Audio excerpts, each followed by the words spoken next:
आप सभी को जय माता दी, जय भोलेनाथ। मैं आपकी अपनी गुरु माँ महामंडलेश्वर अंजनी देवा दास जी महाराज। आप सब जानते हैं कि श्राद्ध पक्ष प्रारंभ होने वाला है और ये श्राद्ध पक्ष बहुत ही विशेष रहता है प्रत्येक हिंदू सनातन व्यक्ति के जीवन काल में। ये श्राद्ध कब से प्रारंभ हो रहे हैं? देखिए, श्राद्ध जो है वे 16 दिन के रहते हैं। आप सभी इसके बारे में जानते हैं। श्राद्ध पक्ष का जो कार्य प्रारंभ होता है वह भाद्रपद महीने की पूर्णमासी से प्रारंभ होते हुए आश्विन पक्ष की अमावस तिथि को खत्म होता है। यूं तो कल से ही यानी 17 को ही लगने वाला है पूर्णमासी यानी भाद्रपद की पूर्णिमा, लेकिन ये पूर्णमासी जो कल लगेगी ये लगभग 11:30 बजे से प्रारंभ हो रही है। इसलिए उदय तिथि होने के कारण 18 तारीख की जो पूर्णमासी है वह विशेष रूप से फलदायी रहने वाली है।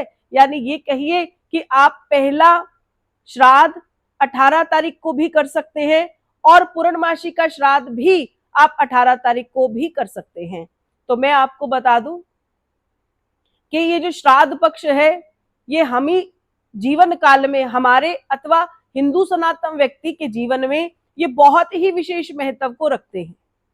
देखिए, कुछ लोगों को लगता है कि ये जो पितृपक्ष होते हैं और श्राद्ध होते हैं इसका कोई मूल्य नहीं होता, ये बेकार की वस्तु है। आप लोग होली बड़ी खुशी से मनाते हैं, दीपावली बहुत अच्छे से मनाते हैं, आप प्रत्येक कार्य बहुत अच्छे से करते हैं, लेकिन जब भी पितृपक्ष लगता है तो हम सभी को ऐसा लगता है ये सब फिजूल की बातें हैं। लेकिन मैं आपको बता दूं कि ये हमारा शास्त्र कहता है कि आप दिवाली भले ही ना मनाओ, आप होली करो या ना करो, लेकिन प्रत्येक जीव आत्मा के लिए श्राद्ध पक्ष का नियम पूर्वक निभाना और अपने पितरों को तृप्त करना बहुत ही जरूरी होता है। यानी यूं कह लीजिए कि अगर आपने ये 16 दिन श्राद्ध के निमित्त कुछ नहीं किया, पितरों के निमित्त कुछ नहीं किया, तो आपका जीवन बिल्कुल बेकार हो जाता है। जब जीवन में कष्ट आते हैं तो कष्ट आने का जो बड़ा कारण होता है वो पितरों का खुश होना नहीं है। यानी आपके जीवन में जो पितृ है वह तृप्त नहीं है, खुश नहीं है और जीवन में आपके कष्ट देते चले जा रहे हैं।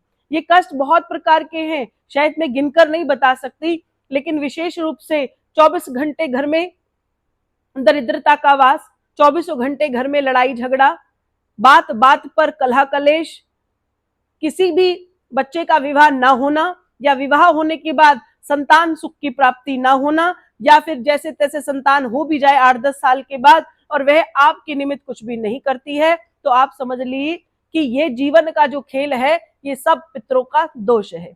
यानी घर के में आप छोटे छोटे खर्चों के लिए पाई पाई के लिए अगर आप मोहताज हैं तो आप याद रखिए ये सारा दोष जो है आपके जीवन काल में लगा है और इस दोष को हम पितृ दोष कहते हैं।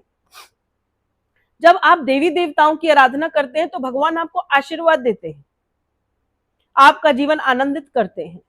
अगर आप किसी भी कारण से भगवान को नहीं मानते तो भी भगवान आपको आनंदित बनाए रखते हैं।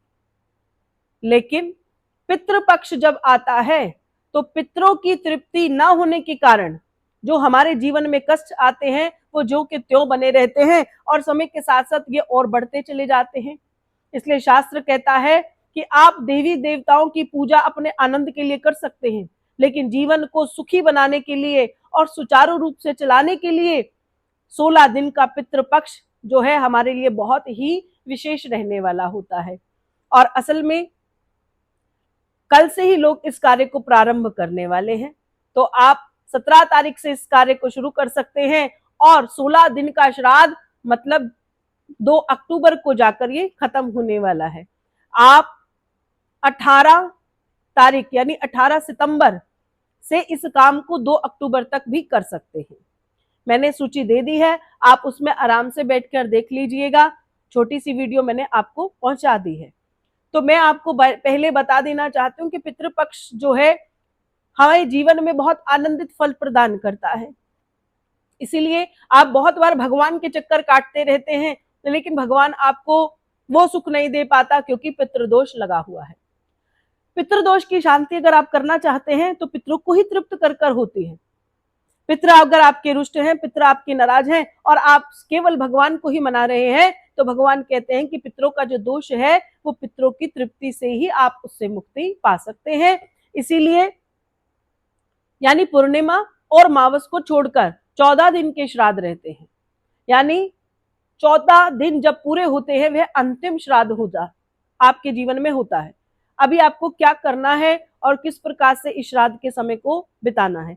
पहली बात तो मैं आपको ये बता दूं, ये 16 दिन का जो श्राद्ध पक्ष रहता है इसमें कुछ और करना ही नहीं होता, यानी कि आप ये कोई भी प्रकार का बहाना नहीं लगा सकते कि श्राद्ध में हम लोग जो है कहीं कीर्तन में चले गए हैं, या हमने कोई विवाह करना था, या हमने कोई मुंडन में चले गए, या हमारे जीवन में कुछ भी अलग प्रकार का कार्य हो रहा है और हम इस कारण से पितरों को जो है आनंदित नहीं कर पा रहे हैं। इसीलिए भगवान ने पूरे 16 दिन आपको कुछ भी करने की मनाही दे रखी है। आप कोई व्यापार को नया नहीं चलाएंगे, आप कोई हवन नहीं करेंगे, आप किसी प्रकार का कोई कार्य नहीं करेंगे, शुभ मंगल कार्य नहीं होते, यहां तक कि आप किसी का रोका नहीं कर सकते, किसी का विवाह नहीं कर सकते, मुंडन नहीं करा सकते, जनेऊ नहीं करा सकते, यानी सब कुछ बंद। तो ये बंद का जो आप ताला है कल सुबह से लगा दीजिएगा। वहम में पड़ने वाली बात है तो आपको ये वहम में पड़ना है, क्योंकि अगर आप अपने जीवन को आनंदित बनाना चाहते हैं तो कल से आप कोई भी बाजार जाकर सामान नहीं खरीदिएगा। अगर आपके घर में कोई नई वस्तु आ जाती है, यानी पहले से आपने बुक करा रखी है और वह आ गई है, तो आप कहें कि तो पहले से आई हुई है, तो आप उसका इस्तेमाल इन 16 दिनों में नहीं करेंगे। इन्हीं दिनों में ही लगने वाला जो समय काल रहता है, इसी में हमारे बड़े बुजुर्ग का जो है देहांत होता है और तिथि के अनुसार हम उनका श्राद्ध कार्य करते हैं। पहले तो मैं आपको ये बता दूं कि ये विचार कर लीजिए कि आपके बड़े बुजुर्ग जो हैं उनका श्राद्ध कौन सी तिथि को लगता है।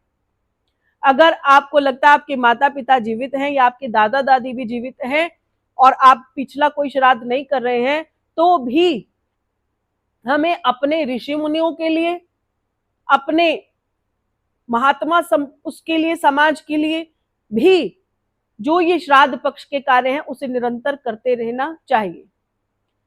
तो किस प्रकार से हम कल से प्रारंभ करेंगे, एक तो मैं आपको बता दूं कि श्राद्ध पक्ष का कार्य शुरू करने के लिए आप सबसे पहले सुबह उठकर तर्पण की विधि अवश्य निभाइएगा।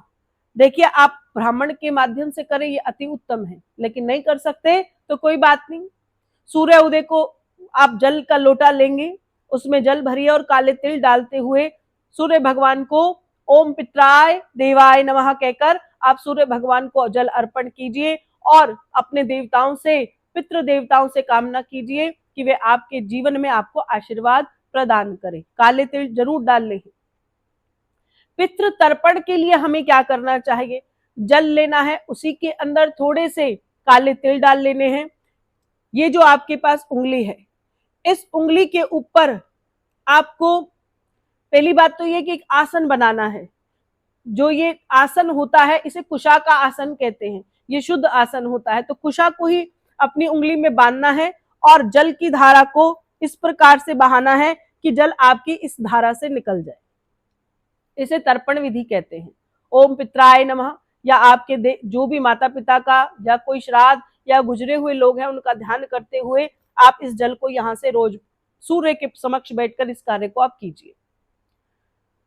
पीपल के ऊपर, पीपल के वृक्ष के नीचे जड़ में जाकर रोजाना पितृ देवता के लिए आप एक दीपक सरसों के तेल का जरूर लगाइएगा।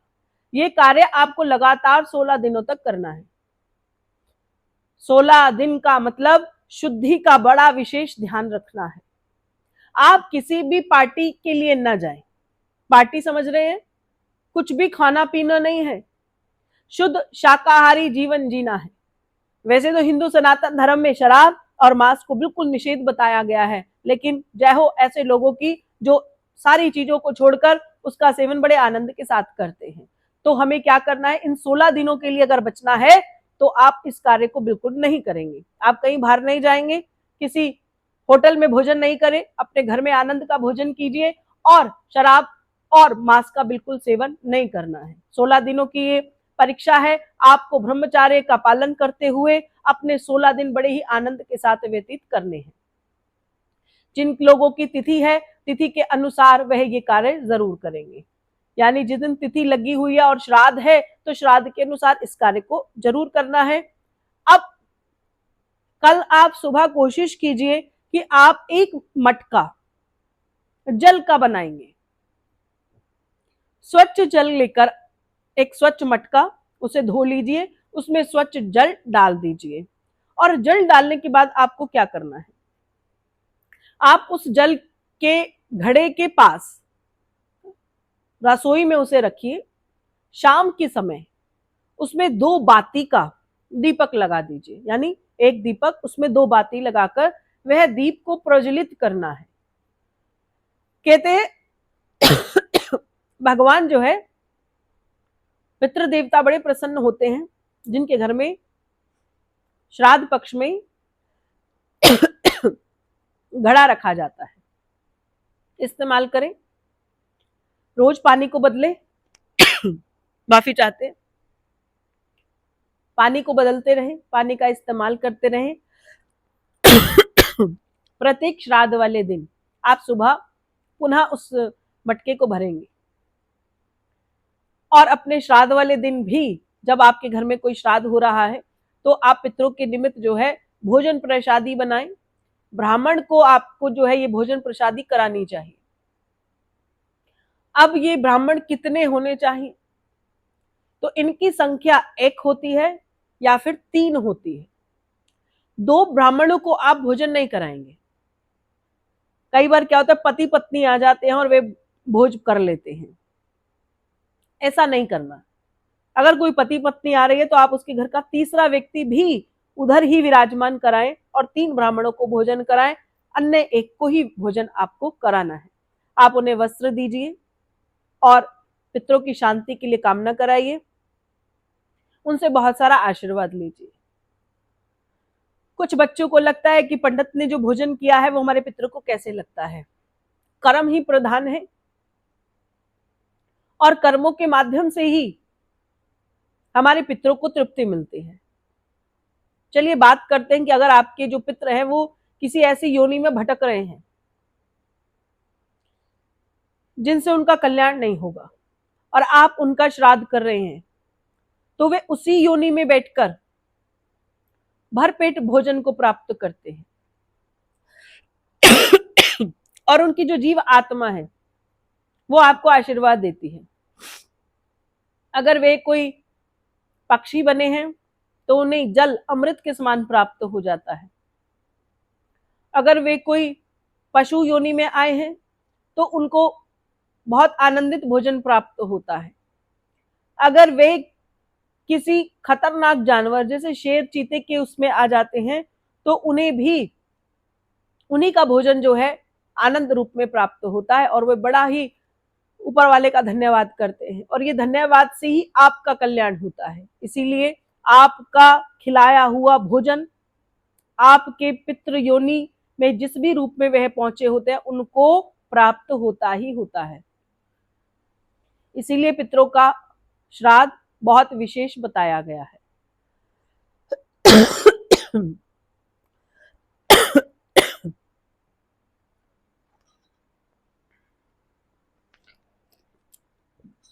अब आपको क्या करना है, अगर आपके घर में तुलसी है तो बहुत अच्छा है, अगर तुलसी नहीं है तो आप कल तुलसी का पौधा अपने यहां ले आइए।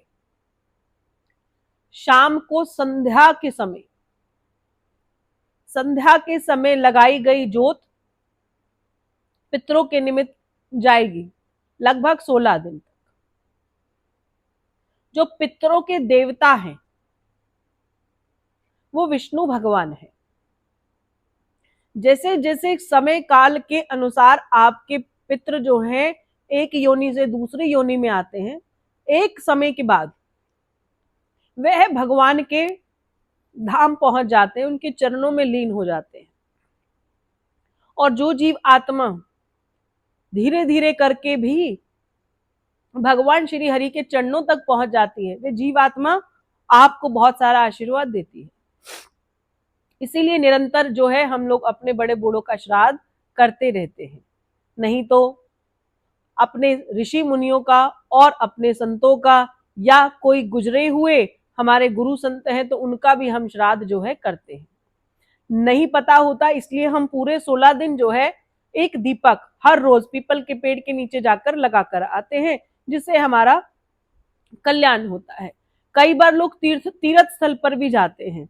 भगवान कहते हैं कि अलग अलग तीर्थों का अलग अलग जो है हमें आनंद प्राप्त होता है। अगर हम हरिद्वार जाते हैं तो उसका आनंद अलग है, अगर प्रयागराज जाते हैं तो उसका आनंद अलग है, अगर अयोध्या जाते हैं तो उसका आनंद अलग है। कहते हैं कि अगर कोई मंदाकिनी नदी में की तरफ चला जाए और वे मंदाकिनी नदी में भगवान श्री हरि का ध्यान करते हुए, भगवान राम का ध्यान करते हुए वहां पर अगर पितृपक्ष की पूजा करे, वहां तर्पण विधि करे, वहां दान करे, वहां भोजन दान करे, और बाद में पूरे दिन व्रत रखने के बाद अगर अंजनी 3 अंजलि जल को भरकर अगर वे अपने मुख में डाल लेता है, तो ऐसी जीव आत्मा जो है सारे दोषों के साथ मुक्त हो जाती है।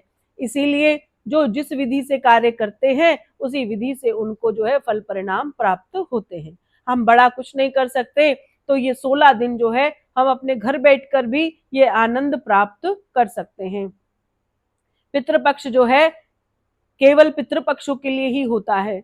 इस दिन लगाई गई देवी देवताओं की ज्योत भी एक प्रकार से पितरों के ही निमित्त लगाई जाती है।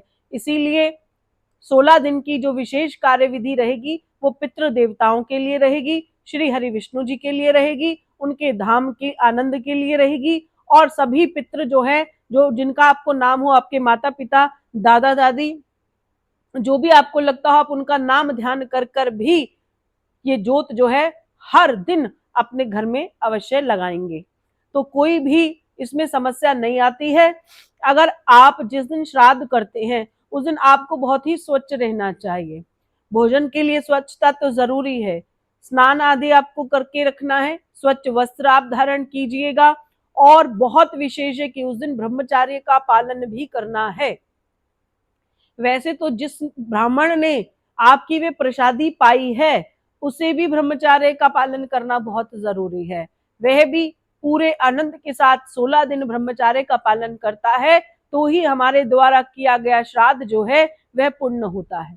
लेकिन ये कलयुग का दौर है कि हम समझ नहीं पाते कि कौन असली है और कौन सही है, इसलिए हम अपने पक्ष को ध्यान में रखते हुए बहुत ही शुद्धि और स्वच्छता के साथ अपने पितरों का तर्पण करते हैं, उनके निमित्त श्राद्ध करते हैं, उनके निमित्त दान पुण्य करते हैं, और किसी भी ब्राह्मण को सफेद कलर का वस्त्र जो है वह उनको दान रूप में देते हैं, ताकि आपके पितृ व तृप्त रहे और आपका जीवन आनंदित होता रहे। इसलिए लगातार कल से इस कार्य को आप अवश्य शुरू कर सकते हैं। अगर आप सुबह सुबह नहीं कर सकते तो भी कोई बात नहीं, क्योंकि कल की तिथि जो है, पूर्णिमा की तिथि जो है, लगभग सुबह 11:30 बजे के बाद प्रारंभ होगी। इसलिए आप 11:30 बजे के बाद ही कल की पूजा को शुरू कर सकते हैं। और भी वीडियो में साथ साथ आपको बनाकर दूंगी, लेकिन जो भी जरूरी बातें हैं वो मैंने आपको बता दी है।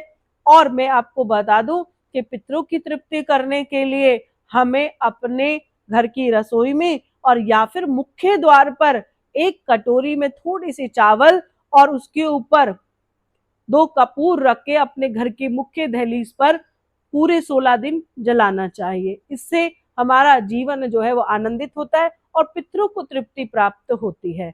जिनके घर में तुलसी का पौधा है बहुत अच्छी बात है, नहीं है कल उनको अपने घर में तुलसी का पत्र अवश्य लेकर आना है, और संध्या काल में ही आप उनकी ज्योत जगाएंगे।